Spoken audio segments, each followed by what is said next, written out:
The vast expanse of space had never seen anything like it. This was the grand exhibition of stellar might, a once-in-a-century event held in the neutral zone near the Andromeda Rift. Warships, the pride of entire civilizations, had gathered from every known corner of the galaxy. These weren't just ships, they were floating monuments to power, testaments to centuries of technological advancement and military genius.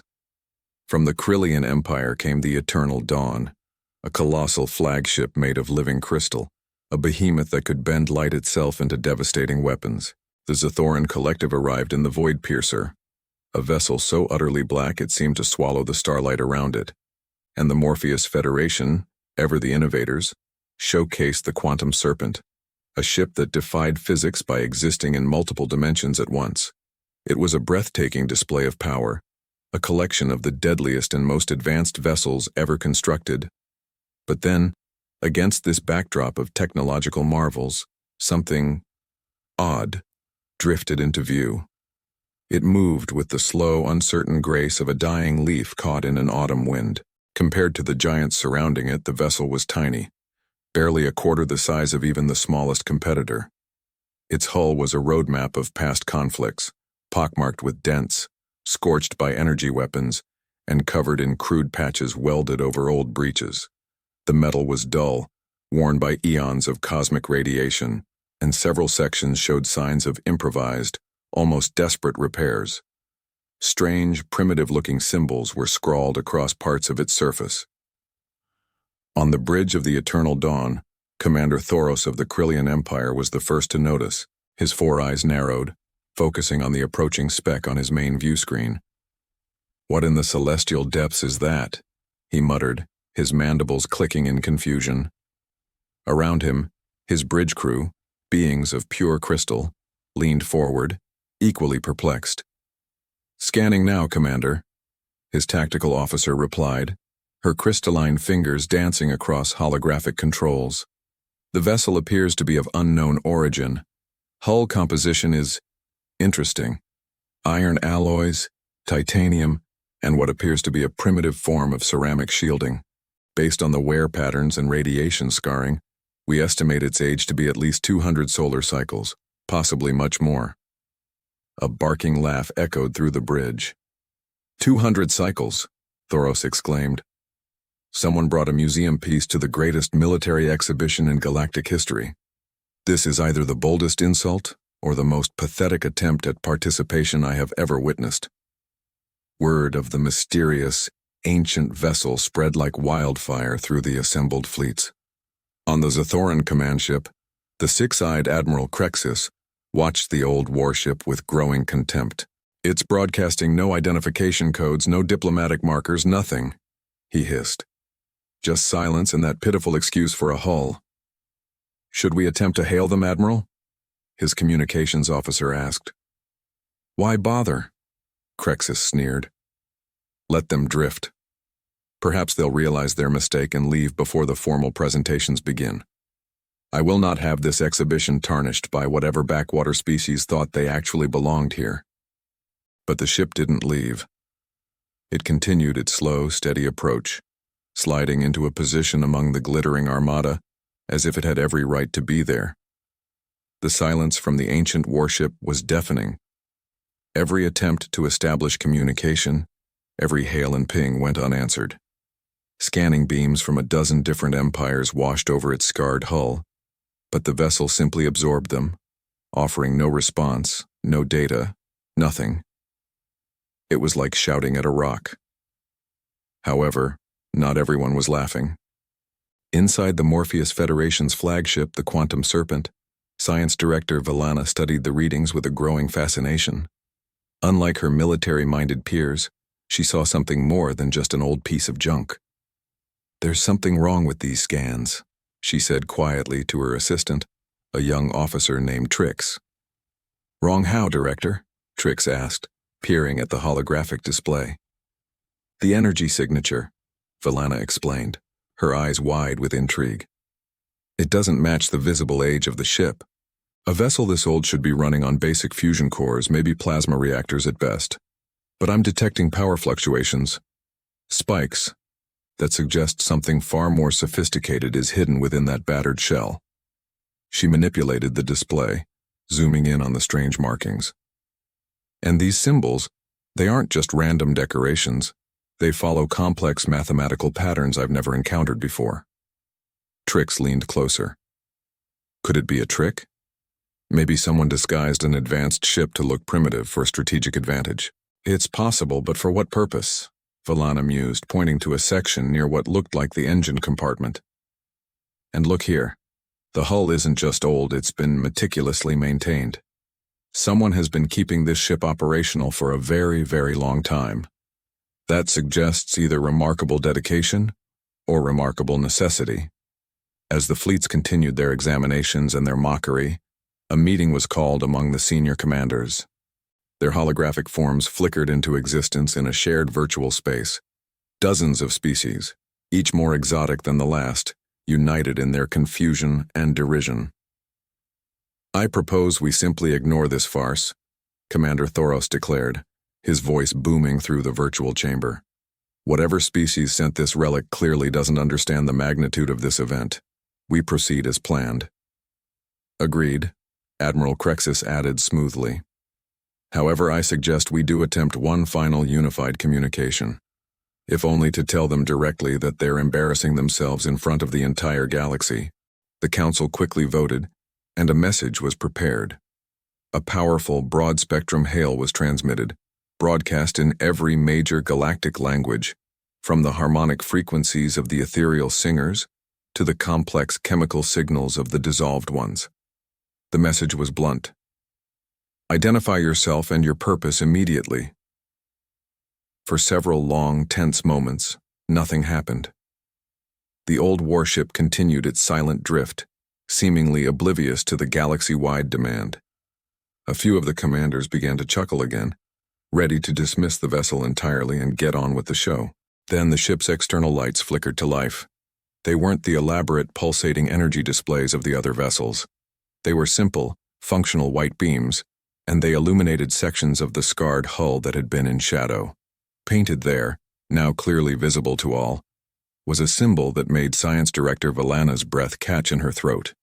It was a simple, elegant, circular design, showing a star with several orbital lines around it. A planetary system. Beside it were markings in a language none of them recognized, but across the galaxy, universal translators began whirring, cross-referencing against millions of linguistic databases. That marking, Valana whispered to herself, alone in her observation chamber. It's a planetary designation. This ship, it represents a single world. Back in the council meeting, one of the commanders scoffed loudly. What kind of arrogance is this? To think one single planet deserves representation at an event for entire empires and federations? But before anyone could respond, the old warship's communication array finally activated. A blast of static filled every channel, a harsh, crackling noise that made the more sensitive species physically wince. Then, cutting through the noise like a blade, a voice emerged. It wasn't translated by any system. It came through raw, clear, and in a language that, impossibly, every species present could understand. It was as if the words bypassed technology and spoke directly to the core of comprehension itself. The voice was measured, ageless. It carried a weight that spoke of countless battles, of unimaginable loss, and of unbreakable will. When it spoke, every laugh, every joke, every dismissive comment across the assembled fleets died instantly. This is the UHSN Perseverance representing the United Terran Sovereignty. We acknowledge your exhibition and accept the invitation to participate. A slight pause, filled with an ancient, chilling gravity. Please excuse our delayed response. We were ensuring our weapons were powered down to avoid any unfortunate accidents during these proceedings. The virtual council chamber and indeed the bridges of 100 flagships fell into an absolute profound silence. Weapons powered down? What kind of ship, what kind of civilization needed to announce that as a safety measure at a gathering of the most powerful warships in the universe? And a name they had never heard before. Terrans. A shiver of unease, of a deep, primal fear of the unknown, rippled through the grand exhibition of stellar might. The joke was over. The real exhibition was just beginning. Thank you so much for watching. What do you think will happen next? Let me know your theories in the comments below. If you enjoyed this story, please hit that like button, and don't forget to subscribe and turn on notifications so you don't miss the next part of this incredible saga of confusion through the gathered in the next video. United Terran Sovereignty. The name meant nothing to anyone present, and that was perhaps more disturbing than the ship itself. In a galaxy where information traveled faster than most civilizations could build ships, finding a completely unknown spacefaring species was virtually impossible.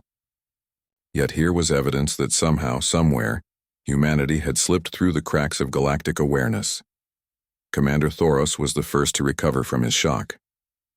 His voice carried an edge of irritation as he responded through the open channel. Terrans, your vessel is barely holding together. You speak of weapons, but we detect nothing that could threaten a cargo shuttle, let alone the warships assembled here. State your true purpose before we classify you as a navigational hazard and have you removed. The silence that followed stretched uncomfortably long. Then came a sound that made several species check their audio systems for malfunctions. It was laughter, but not the mocking kind they had been directing at the ship. This was knowing, almost sad, the kind of laugh someone makes when they remember an old joke that stopped being funny long ago. Removed, the voice from the Perseverance repeated, still speaking in that impossible universal language. Commander Thoros of the Krillian Empire, flagship Eternal Dawn, current position at coordinates that would make you an excellent target if this were an actual combat situation. Would you like me to continue, or would you prefer to reconsider your assessment? Thoros's four eyes widened. His ship's position was supposed to be masked by their most advanced stealth systems. How did you... Your crystalline hull bends light beautifully, the voice interrupted, now carrying a hint of what might have been amusement. Unfortunately for you, it also creates a distinctive gravitational lensing effect. We've been tracking every ship here since we entered the system 3 hours ago. You all looked very impressive doing your formation displays. 3 hours. The Perseverance had been watching them for 3 hours, and none of their detection systems had noticed. Admiral Crexus leaned forward in his command throne, his multiple eyes focusing intently on the tactical display. Impossible. Our sensor networks would have detected any vessel entering this system days in advance.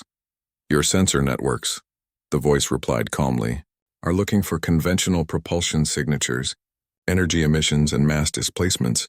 They're very good at what they're designed to detect. We simply don't use any of those things in the way you expect. Science Director Valana was frantically reviewing her earlier scans, her mind racing. She had known something was off, but this was beyond her initial theories. Perseverance, this is Science Director Valana of the Morpheus Federation. Your claim suggests technology we have no record of. I've studied every known propulsion system in the galaxy, and none match your description. Where did your people develop such capabilities? For the first time, the voice from the ancient ship softened slightly.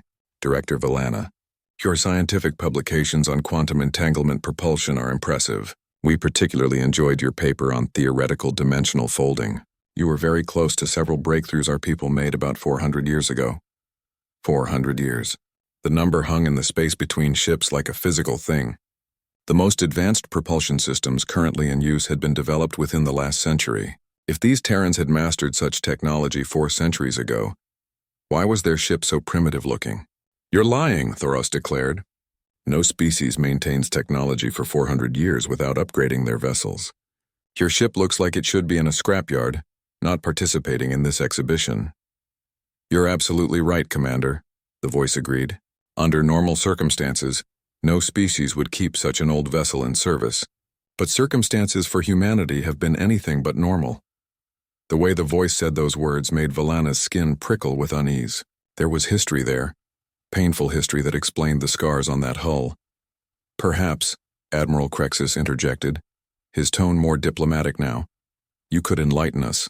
The galactic community has no record of Earth or humanity. How is it possible that a spacefaring civilization has remained completely hidden from us?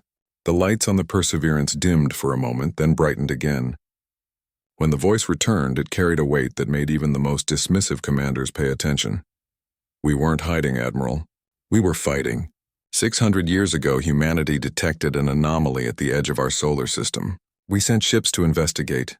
Peaceful exploration vessels meant to catalog whatever we found. They never returned. Then the attacks began. The story unfolded like a nightmare made manifest. The Terrans spoke of an enemy they called the Consuming Dark. Entities from a dimension beyond normal space that fed on life energy and had somehow found a way into our reality. Earth had been their entry point, and humanity had stood alone against an invasion that no one else in the galaxy had detected, because the enemy existed partially outside conventional space-time. For 300 years, we fought, the voice continued. Every ship, every station, every military asset we had was thrown against them. We lost billions. Entire colonies were consumed. But we learned, we adapted, and we built ships like the Perseverance, vessels designed not for glory or show, but for one purpose: survival and victory against an enemy that couldn't be bargained with or understood. Valana found herself accessing historical records, searching for any evidence of this conflict. If such a war occurred, we should have detected something. Energy signatures, gravitational anomalies, something. You did, the voice replied. You called it the Century of Silence, a period where several regions of space became mysteriously quiet. Exploratory missions in those areas found nothing unusual, so you classified it as a natural phenomenon and moved on. What you didn't know was that we were fighting to keep the Consuming Dark contained in those regions, paying for every light year in blood and sacrifice. And you succeeded? This question came from a species that hadn't spoken before, the Harmonious Collective, known for their pacifist philosophy. We did. It took 300 years, but we sealed the breach and destroyed every entity that had crossed over. The war ended 100 years ago. Since then, we've been recovering, rebuilding, and asking ourselves a question. What question? Valana asked, though part of her already knew. Whether we wanted to be part of a galaxy that never noticed we were dying. The voice paused. We watched your civilizations expand, saw your ships pass through sectors where human colonies had been wiped out, observed your councils debate philosophy while we fought for existence. Not one species came to our aid, not because you were cruel, but because you simply didn't know we existed. That ignorance taught us something valuable about our place in the universe.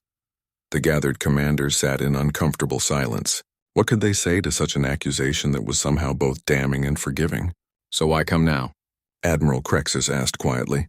Why reveal yourselves at an exhibition of military might? Because, the voice from the Perseverance replied. We've been watching you for the past 100 years while we recovered. We've seen your conflicts, your territorial disputes, your arms races. We've seen how you measure strength and power, and we realize that if humanity is going to take its place in galactic society, you need to understand what we are, not through diplomacy or trade negotiations, but through the one language that seems universal in this galaxy: military capability. You're here to threaten us? Thoros demanded, his earlier mockery replaced by genuine concern. No, Commander. We're here to introduce ourselves properly. You invited the galaxy to show its most powerful warships. We're simply accepting that invitation. The Perseverance may look old, but she's still operational, still armed, and still crewed by people who remember how to fight impossible odds. The voice took on a harder edge. You wanted to see military might. We're going to show you what 600 years of desperate warfare creates. Not to intimidate, but to establish where humanity stands. So you never make the mistake of dismissing us as primitive again. The ancient warship's engines suddenly flared to life, not with fire or plasma, but with something that looked like folded space itself. The vessel began moving with a grace that contradicted its battered appearance, positioning itself at the center of the exhibition space. Shall we begin the demonstrations? The voice asked, and now there was unmistakable steel in those words. We've been told this exhibition includes live fire exercises in designated zones. The Perseverance is ready to participate, unless, of course, any of you would like to reconsider our invitation. Not a single commander spoke up. They all wanted to see what this impossible ship could do, even as a growing sense of unease told them they might not like the answer. The humans had survived 300 years of war against an enemy that defied comprehension. What had that struggle transformed them into? Valana watched her tactical display as the Perseverance took position, and she couldn't shake the feeling that everything was about to change. This wasn't just about one old ship anymore. This was about humanity announcing itself to a galaxy that had forgotten to notice them, and doing it in a way that would never be forgotten again. The designated combat zone was a carefully contained area of space, protected by energy barriers and monitored by a dozen observation platforms. It had been designed to showcase controlled demonstrations of firepower, precision strikes against drone targets, and tactical maneuvers. Every participating species had run their simulations through the zone's safety protocols weeks in advance. Every species except the Terrans, because no one had known they were coming. The Perseverance drifted into the zone alone, its scarred hull catching the light of the nearby star. From every gathered ship, thousands of eyes and sensors focused on the ancient vessel, waiting to see what had made the humans so confident. The mockery had faded entirely now, replaced by genuine curiosity mixed with a hint of apprehension. Something about the way the Terran spoke, the absolute certainty in that voice, had planted seeds of doubt in even the most skeptical observers. Inside her observation chamber, Science Director Valana had assembled her entire research team. They crowded around holographic displays, analyzing every detail of the human ship they could detect. The more they looked, the less sense it made.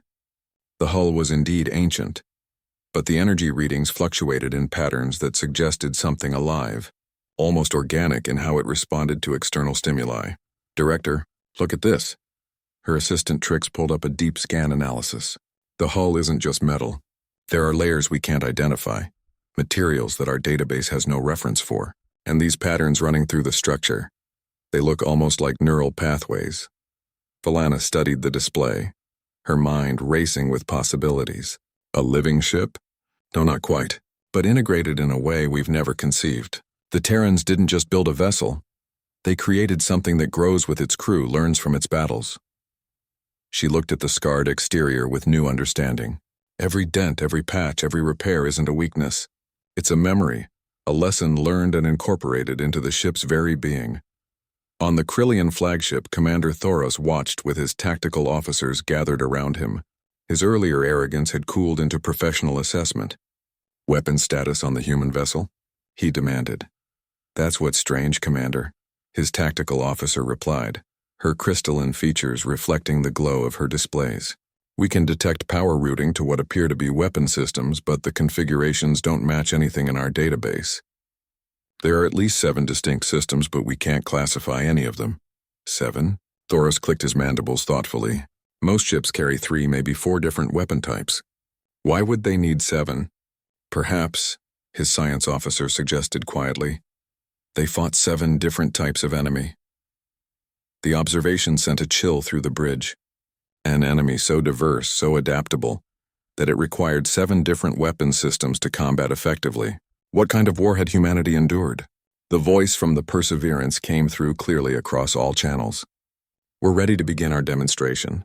Control, please initialize the standard target array." The exhibition control acknowledged and activated a series of drone targets throughout the zone. They were sophisticated machines, capable of evasive maneuvers and equipped with shields that could withstand hits from most conventional weapons. The standard procedure was for participating ships to destroy them in sequence, showing accuracy and power. "Targets active," Control announced.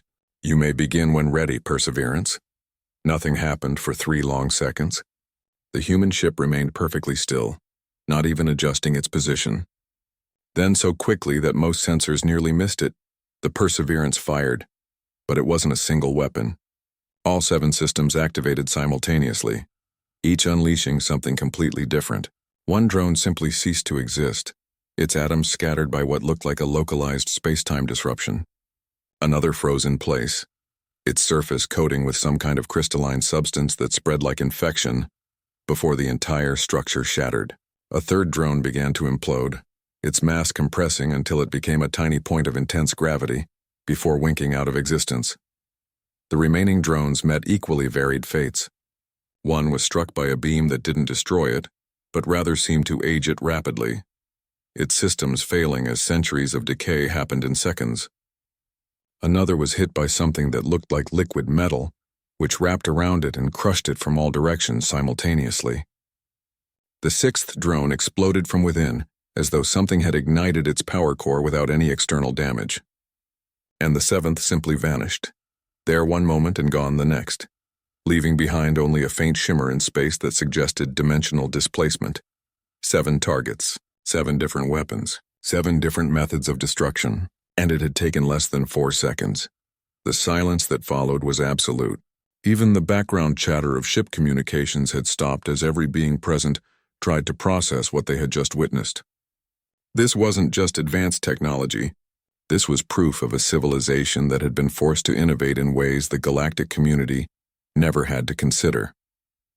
Admiral Crexus found his voice first, though it carried less certainty than before. Impressive perseverance. But destructive power alone doesn't win battles. How do you handle multiple simultaneous threats, coordinated attacks, tactical adaptation? An excellent question, Admiral, the human voice replied. Control, please activate the advanced threat scenario, maximum difficulty. Perseverance, that scenario is designed for fleet actions, not individual vessels, the control operator responded. It includes 50 attack drones with adaptive AI, shield coordination, and learning protocols. No single ship has successfully... We're aware, the voice interrupted gently. Please proceed, the scenario activated. 50 drones materialized throughout the zone, immediately forming tactical formations. Their AI had been programmed by the galaxy's finest military strategists, designed to adapt to enemy tactics and coordinate their assault patterns. They moved like a school of fish, each one connected to the others through a distributed intelligence network. The Perseverance began to move. Not with the ponderous weight its appearance suggested, but with a fluid grace that seemed to defy physics. The ship didn't accelerate so much as it simply changed positions, appearing in new locations with minimal visible transition. It wove through the attacking drones like water flowing around stones, never stopping, never hesitating, and as it moved, it taught. That was the word that came to Valana's mind as she watched. The Perseverance wasn't just evading or counterattacking. It was demonstrating concepts, showing the gathered fleets how humanity had learned to fight. A group of drones attempted to box in the human ship, coordinating their approach from 6 different angles. The Perseverance released what looked like small spheres that positioned themselves around it.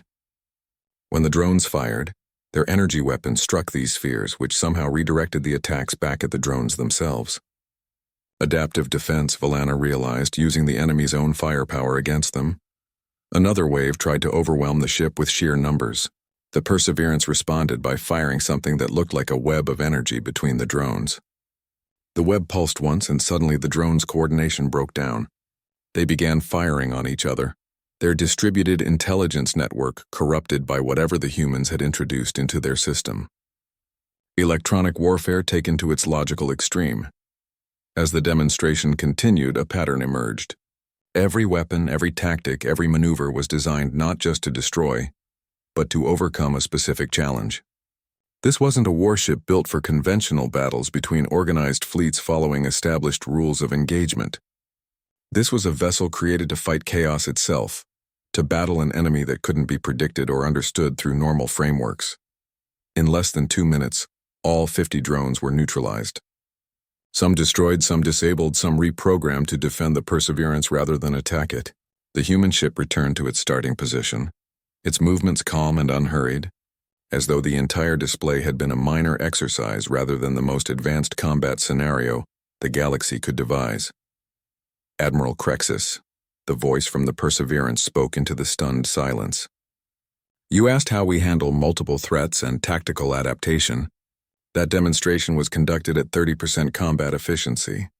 We learned long ago that showing full capability isn't tactical, but we wanted you to understand what 300 years of desperate survival creates. Somewhere on his flagship, Admiral Crexus felt something he hadn't experienced in decades, genuine respect mixed with a touch of fear. What did that enemy do to you? He asked quietly. What did you have to become to survive it?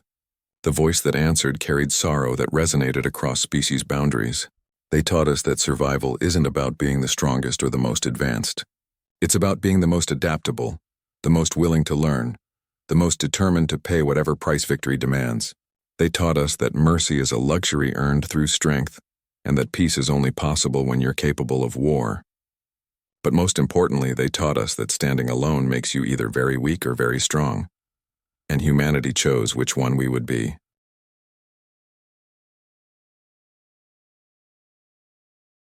On ships throughout the gathered fleet, the implications sank in. The Galactic community had evolved their military capabilities through competition with each other, gradual improvements driven by the need to maintain balance and deterrence. They had built weapons to fight wars of conquest, territory, and ideology. But humanity had built weapons to fight for existence itself, and that fundamental difference showed in every aspect of the perseverance. "We came here today," the human voice continued, "not to prove we're better than you. We're not interested in competitions or superiority. We came to show you who we are, what we've endured, and where we stand. Humanity is ready to join the galactic community. But we're joining as equals, not as primitives seeking guidance or as conquering forces demanding submission. We're simply asking to be seen, truly seen for what we are." Commander Thoros, who had started this day by mocking the ancient human ship, found himself speaking with genuine humility. "Perseverance, I believe I speak for many here when I say we were wrong to dismiss you. Your demonstration has been enlightening and humbling. But I must ask, why keep flying this old ship? Surely with your technology you could build vessels that look as advanced as they perform." The answer came tinged with something that might have been affection. "The Perseverance is old, Commander, but she's not obsolete. She's carried us through battles you can't imagine, held together by the will of her crew as much as by her structure. Every scar on her hull represents people who fought and died to protect humanity. Every patch covers a breach that could have ended us. We keep her flying because she reminds us of what we paid to be here, what we survived, and why we can never forget the cost of our survival."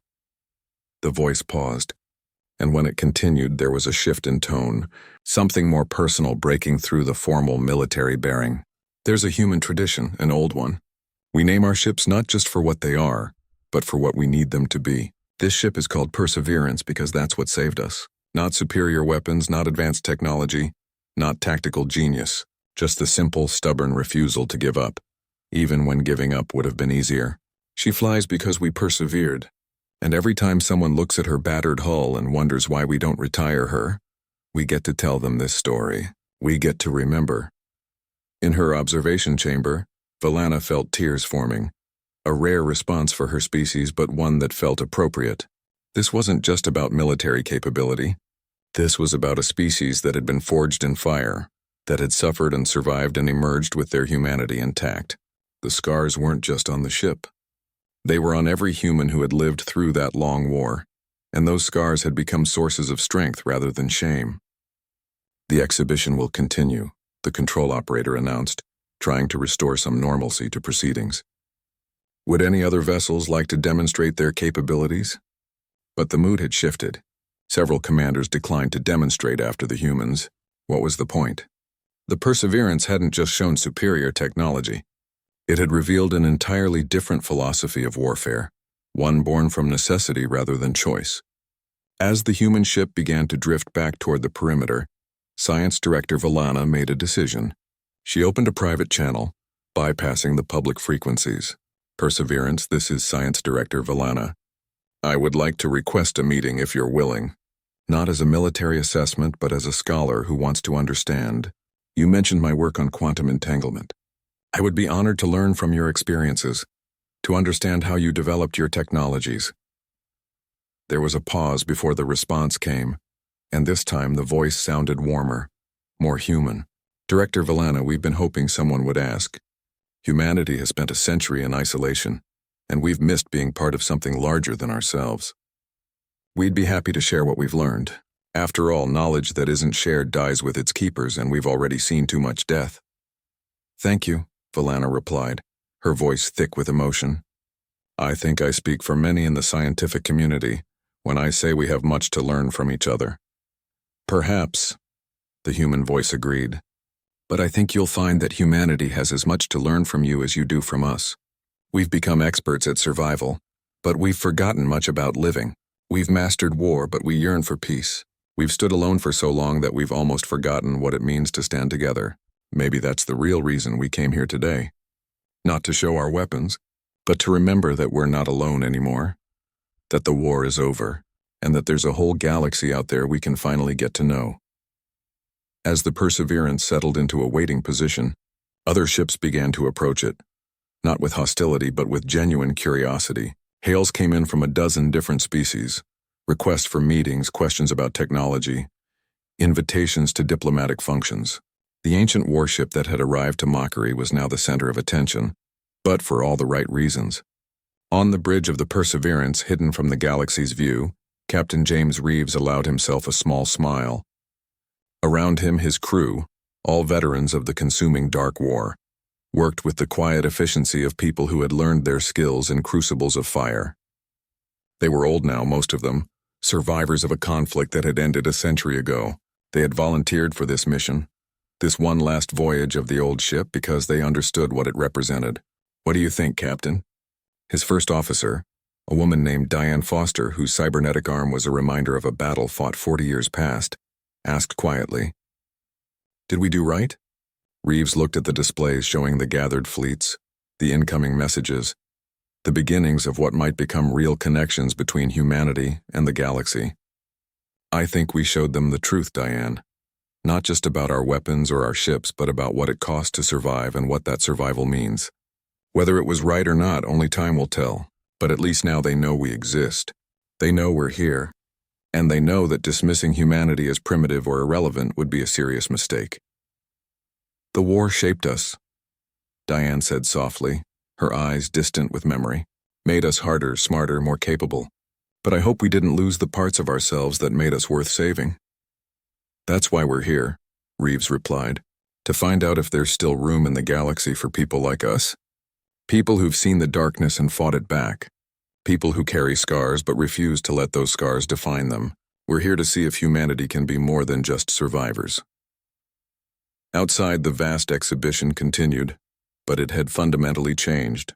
The Perseverance, the old warship that had been dismissed as a relic, had become the most important vessel in the gathering. Not because of its weapons, impressive as they were, but because of what it represented: resilience, determination, and the unbreakable will of a species that had faced extinction and refused to accept it. The galaxy had wanted to see military might, and humanity had shown them. But in doing so, they had also shown something more important. They had shown that true strength isn't just about the ability to destroy, but about the capacity to endure, to adapt, to survive the unsurvivable and emerge still holding on to hope. The scars on the Perseverance's hull weren't marks of defeat. They were medals of honor, each one a testament to battles won against impossible odds. And as the gathered species began to truly see humanity for the first time, they realized that the galaxy had gained something precious, a reminder that survival is possible, that even the darkest nights can be endured, and that those who emerge from such darkness carry with them lessons that the entire galaxy needs to learn. The Terrans had been forged in a war the galaxy never knew about, and they had emerged stronger not in spite of their suffering, but because of how they had chosen to respond to it. They had persevered, and in doing so they had become something extraordinary.